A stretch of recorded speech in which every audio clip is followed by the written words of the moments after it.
Right, we're just here. Turn left, then you will arrive at your destination. I'm guessing that white van might be Paul's.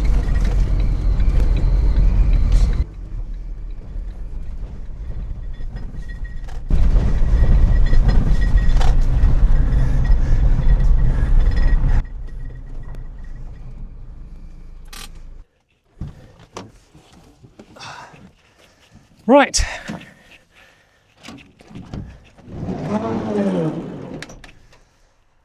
Let's get the equipment going.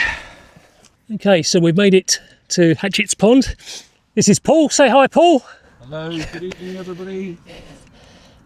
And we've got this lovely sunset overlooking Hatchet Pond that we're setting up for. Just losing the sun at the moment behind a cloud, but hopefully it'll pop back out. The car park is over that end. Lots of gnats around. That's going to be nice later on.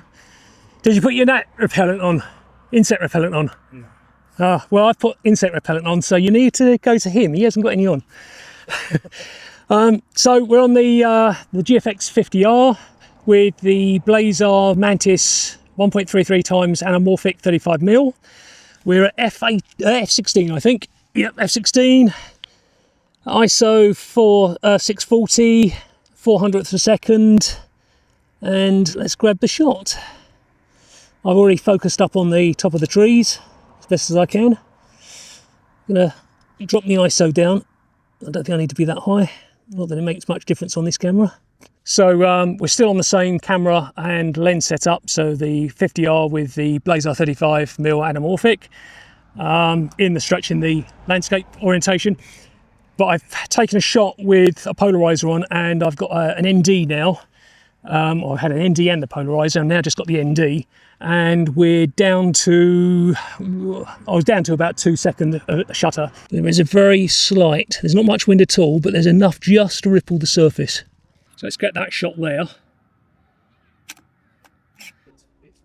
The light is now touching the clouds beautifully. Okay, we've just moved, I don't know, 20-30 yards down, just put the sun out to the side slightly.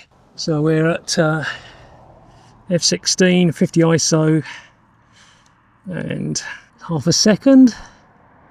Yeah, so we're about half a stop under exposing because of the sun. Let's grab that one. So I'm going to go for an anamorphic stitched pano in landscape. So I'll do one shot there, one shot there, and then we'll do one to the right. Got a large overlap because with the anamorphics we've got some funky stuff at the sides of the frame, so we need to take that into account. One of the other things I want to try is, you can see how that's mounted. I'm going to mount this at 90 degrees from how it's meant to be mounted, and I'm going to shoot in a square format. So I'm going to shoot in this way, and the stretches across the short width. Oh, that looks beautiful. Right, and get closer to the water's edge. I've got really low down now. I'm going to do a stitched pano again. Probably should be using my GF50 lens for this. A bit more reliable in terms of stitching with panos. I can the tripod down as low as I can possibly get it.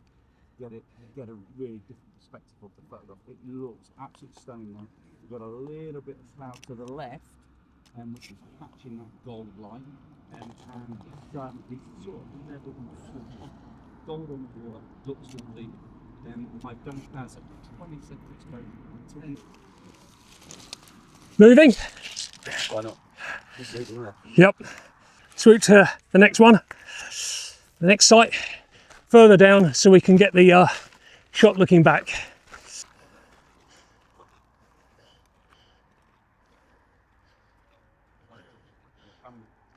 So we've just come down around the lake and the pond to shoot this way because we've got some clouds lighting up, side light from the sun. Might have left it a fraction too late, so I'm going to take the shot quickly. Yeah, so this isn't anywhere near as good, I don't think. We've left it a little bit too late, the sun's too low, otherwise those trees would be nicely side lit. and now they're just in the shade too much. There's a little bit of light there, but not enough. The clouds, not quite there either. Right, so I'm going to switch lenses.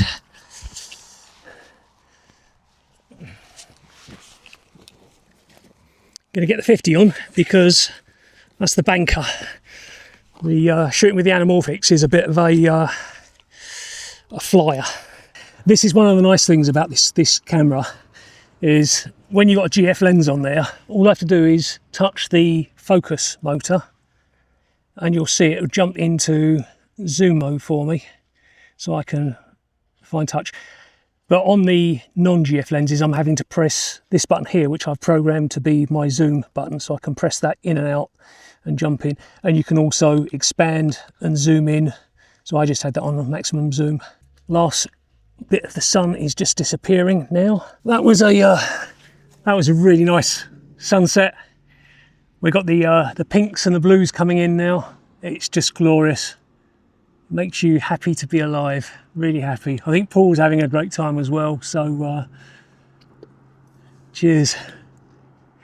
So this is the GF50 lens I'm using here, and it's not really wide enough. This is where I'd like something wider, and that's why I'd quite often do stitched panos, because this is my widest native lens. I've only got really the two lenses. I've got the 110 and the 50 for the GFX camera.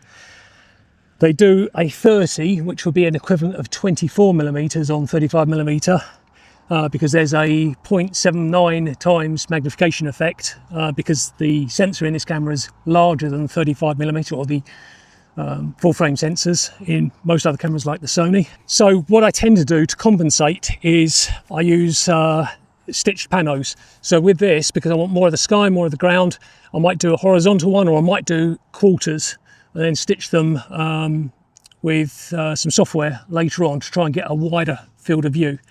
It's a bit of a cheat because I haven't got the right lens, but on the plus side, it's saving me carrying the weight, which is a problem. So I'm going to go to portrait mode. So we've got these gorgeous pastels, blues and pinks that are coming out even more in the camera than via my eyes, because I'm slightly underexposing to bring out the colour. It's just fantastic. We've got this mirror surface now. The wind has died since we've been shooting, as it tends to at this time of night. So we've got more of a mirror surface now.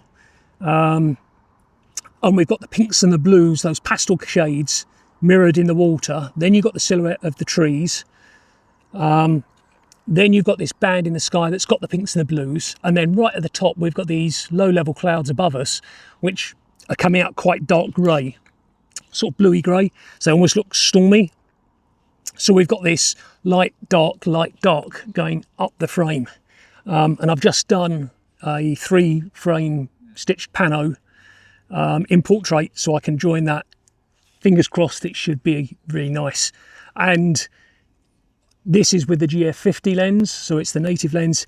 It's a lovely little lens. It's light. I don't tend to autofocus on this camera because the autofocus on this camera is not that fantastic. It does autofocus, but I'm usually on a tripod and I usually prefer, now this is personal preference, to manually focus. The Anamorphic is all manual focus. The one that's on the camera there is autofocus, but the other one I've been using to shoot stills, the Mantis, that is manual focus anyway, only. But I don't find, for landscapes, it doesn't matter, you don't need autofocus. But this is lovely. This is really, really lovely. And you know, hopefully you can see that on the back of the camera when I come to edit it. So we're now underexposing by close to 2 stops, which is a little bit too much. So I'm going to brighten that up a little bit. And as Paul kindly pointed out, I'm missing the shot over this way. So let's see if we can get that. It stinks around here as well. So yeah, I'm in about 1 inch of water here. Hopefully the old boots will be good. What I'm going to do is give myself options here, basically. So when we get in front of the computer, things will change and I'll think, oh, why didn't I do this? Why didn't I do that? Well, this is me thinking about that scenario.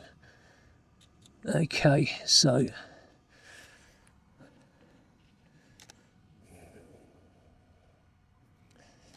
get my hand off. So we're at 3 seconds. You're all done? That's it, battery's dead.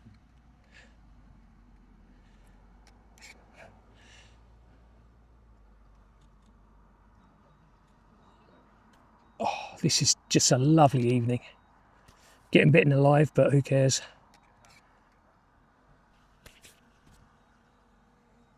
Oh, he's got the drone up. I could hear this sound, and I thought it was a mosquito next to me. Paul's got his drone up.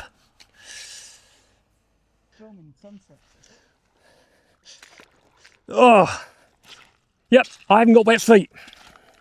That's always a plus. Okay, so we're into blue hour now. I'm going to get the shot here with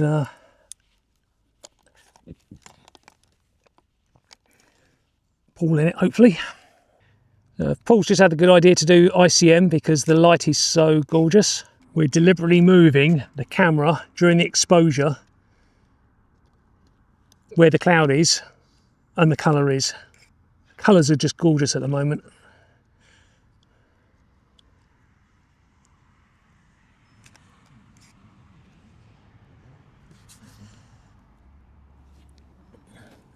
So I'm now putting the lens on in a PL mount in the correct orientation.